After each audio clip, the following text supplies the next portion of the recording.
একটা কথা আমার ভাইরা, 1 টাকা লাভ করে দিলে সুন্নিরে করে দিবেন, ওয়াহাবিরে করবেন না। কেন? আমরা এখন লাখ লাখ টাকা ইনকাম করি, ভালো কথা, সব টাকাগুলা ইসলামী ব্যাংকে জমা রাখতে রাজি, কিন্তু আমার সুন্নির কোনো অস্তিত্ব নাই, ওই চিন্তা আমি একবারও করি না, ঠিক না?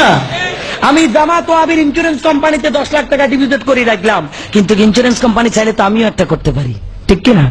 এই জন্য বলেছি আমার ভাইরা, কোন ওয়াহাবির দোকান থেকে বাজার করবেন না, জামাত ওয়াহাবির দোকান থেকে বাজার করবেন না।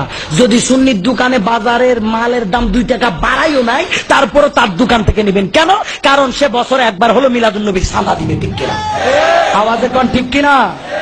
সে 2 টাকা যেটা নিবে এটা তো আমার নবীর কদমে যাচ্ছে, ঠিক না? আর জামাত ওয়াহাবিরা কৌশলে আমার ইমান আকীদা কিনে নিচ্ছে, কিরকম?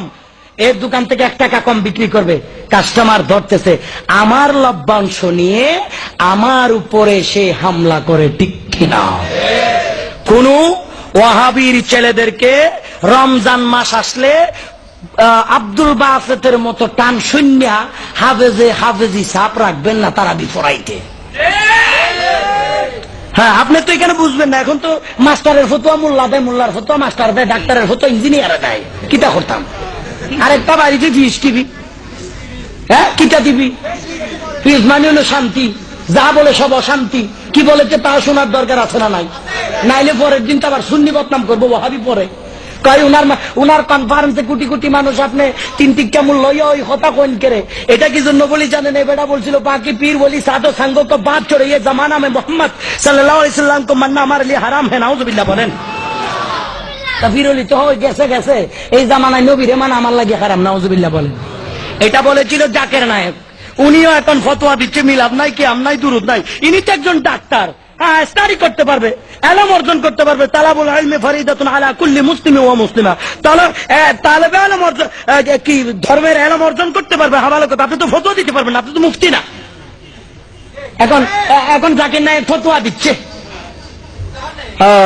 তাইলে ডাক্তারে যদি কোন আচ্ছা আমার হুজুরে যদি আপনারা যদি লিখে দেয় গ্যাস্ট্রিকের দাবাই এটা, ক্যান্সারের দাবাই এটা, আপনার ব্রেন ক্যান্সারের দাবাই এটা, এটা যদি আপনাকে প্রেসক্রিপশন যদি আপনাকে লিখে দেয়, ওই ডাক্তারকে বেড়ার তো মেডিকেলের মধ্যে 20 লাখ টাকা দিয়ে ডাক্তারি ভরার দরকার কি আছে? এটা ডাক্তারি ভরার তো দরকার আছে না। ডাক্তারের ফতোয়া যদি মোল্লা দিতে পারে, মোল্লার ফতোয়া যদি ডাক্তারি দিতে পারে, তাহলে এখানে ডাক্তারেরও কাম নাই, মোল্লারও কোনো কাম নাই, আমার কাম আমি করতাম, ঠিক না বেঠে? ওই জন্য রমজান মাসে কণ্ঠ সুন্দর দেখা আমার শাশুড়ির ঘরের বাতিজা ওটা মনে কইরা ওয়াহাবির বাচ্চার পিছনে তারাবি পড়লে হারাম হারাম হারাম। এটা আপনি বুঝবেন না, সুন্নি একজন আলেমের কাছে নেবেন, হুজুর কণ্ঠ বড় সুন্দর, আপনি একটু হিন্না দেখুন কোনো বেজাল আছে কিনা, ধরতে পারবে সে, ঠিক কিনা? আপনি কি বুঝলেন? আপনি তো টান হুন্না ভাগ হইয়া যাবে কি? হ্যাঁ, টান হুন্না ভাগ হইয়া লাভ নাই। ইমান আকীদা পরীক্ষা করার যন্ত্র যে যেই লাইনে পড়েছে তার কাছে থাকে, ঠিক না বেঠিক? আপনার ডাক্তার একটা কানের মধ্যে দিয়া মানুষের ভিতরে যন্ত্র দিয়া মাফে না, ওইটা আপনি সারাদিন যদি আপনার কানে লাগাই আরেকজনের বুকে যদি লাগান, আপনি কুস্তা বুঝতেন না, শুধু আপনার কানে টুন্নু টুন্নু বাড়ি খাইবে, ঠিক কিনা? এটার মূল অর্থ বুঝবো ডাক্তারে, কন্যা কেডা ফতোয়ার তাকে করতে পারত না, অনিতে ফতোয়া দিব হয়েছে, নাউজুবিল্লাহি মিন যালিক। এই জন্য কোন ওয়াহাবি মুয়াজ্জিম মসজিদে রাখবেন না। কণ্ঠ সুন্দর, এখন কয় কি হুজুর আজানটা বেশি সুন্দর, তো বেশি সুন্দর, মাশাআল্লাহ। এলাকায় আগের মুয়াজ্জিমে আজান দিত হুজুর, এত মানুষ হইতো না তো মসজিদ হুজুর, এখন মসজিদে ভরপুর আল্লাহর রহমত। টান কত সুন্দর, বেলালের আজানের টানের চেয়ে সুন্দর, রূহ কারি নিছে। ওয়াহাবি মুয়াজ্জিম মসজিদে আজান দিলে ওই মুয়াজ্জিমের আজানের উত্তর দেওয়া যাবে না, কারণ তার ভিতরে ইমান নাই। এই জন্য এই মুয়াজ্জিমকে পরীক্ষা করবেন দক্ষ সুন্নি আলেমের কাছে নিয়ে, আপনি নয়। কোন ওয়াহাবি খতিবের পিছনে নামাজ পড়া জায়েজ নেই, ওয়াহাবি ইমামের পিছনে নামাজ পড়া জায়েজ নেই। ইউনিভার্সিটির বিলিয়ন ছাত্র, কিন্তু মূলত এটা হইল রক্কাডা, দেখি রক্কাডা ফুরি রে, ফুরি মানে বুঝেন আপনারা কিতা? ফুরি মানে কিতা? মেয়ে মেয়ে আমার ক্লাস 9-এ পড়ে, 15 সালে পরীক্ষা দিবাই, ইউনিভার্সিটির ছাত্র একটা ওতার বাড়ির মধ্যে কিতা থাকে, রোজিন থাকে, বালা বিলিয়ন ছাত্র, ইংলিশ বালা বুঝে, গণিত বালা বুঝে, তারে রাখতাম উক্কা, সেই হইল শিবির, সে কি আমাদের বলেন ঠিক? তখন আপনার ফুরির লোক ভিতরে ভিতরে ভাইয়াব জমাইছে, পরীক্ষা দেওয়ার পরে আস্তে করে আসে ফাইনাল পরীক্ষা দিয়ে লাইছে, মনে কষ্ট নিবেন না, ফাইনাল পরীক্ষা বলতে কি মেয়েটাকে নিয়ে ফলাই গেছে ভাই। এখন যখন চলিয়ে গেছে 2-4 মাস পরে তো মানতে হইব, মানি না মানি তার কোনো গতি নেই, হয়ে তো গেছে আল্লাহর হুকুম আসিল রে। তখন এখন পরবর্তীতে সে এলাকায় আসি, ওই মোহাম্মদ বিন আব্দুল ওয়াহাব নজদি যেমন সৌদিতে ঢুকে সৌদি সরকারের মেয়ে বিবাহ, সৌদি সরকারকে মোহাম্মদ বিন আব্দুল ওয়াহাব নজদির মেয়ে দিয়ে সৌদিয়াতে ওয়াহাবি প্রকাশ করেছে, ওয়াহাবি শিবিরের ছেলেরা রোজিন মাস্টার ঢুকে মেয়ে বিয়ে করে ওই সুযোগে এলাকায় এসে শিবির জামাতের আকীদা প্রকাশ করে। ঠিক কি? এটা থেকে সাবধান থাকতে হবে। এই জন্য কোন ওয়াহাবিদের ছাত্রদেরকে আপনার মসজিদের মধ্যে কি আপনার তারাবি পড়ানো, বাড়ির মধ্যে রোজিন মাস্টার রাখা যাবে না, টিউশনি করার জন্য রাখা যাবে না। আমার সুন্নি কে পড়াইতে পারে তারে আনবো, তারে আনবো। আকীদা যদি মজবুত থাকে তার পড়াইতে হবে না, মদিনাওয়ালা নিজে এসে পড়াবে। ঠিক কিনা? আমার রসুলকে যদি মহব্বত করো, সুন্নির ফোয়া দাবি করি পড়ে না। আসলে বাগান কিতা জানেন, কার বড় মুসিবত হয়েছে আমান ভাই, গত রমজানের কথা একবার বাস্তব কথা, গত রমজানের একবার আমারে ফোন করে, হয় হুজুর ওই যে পেলাম এই বইটা নাম কিতা?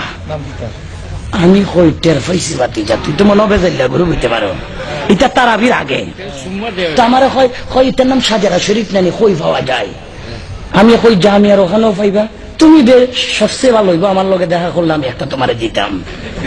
আচ্ছা, হে আমার কাছে আইছে, আওয়ার পরে আমার হয় কোথায় পাইতাম? আমি কই তুমি তারাবি কোন ঠিক করলাই রাউজান জুনির বাপের মসজিদে, জুনির বাপের মসজিদে। আমি কই তুমি তো জুনি ফুকের মতো ঢুকি মনে হয় হাতির মতো বাইরে যা। আস্তে করি তারারে ফোন করি কইছে, আমি কই এই জাত একটা তার থেকে সাবধান থাকতো। এরা তারাবির আগে সাজারা শরীফ নিয়ে পেলা কৌশল আমি নবী সব কটা শিখে ফেলাই।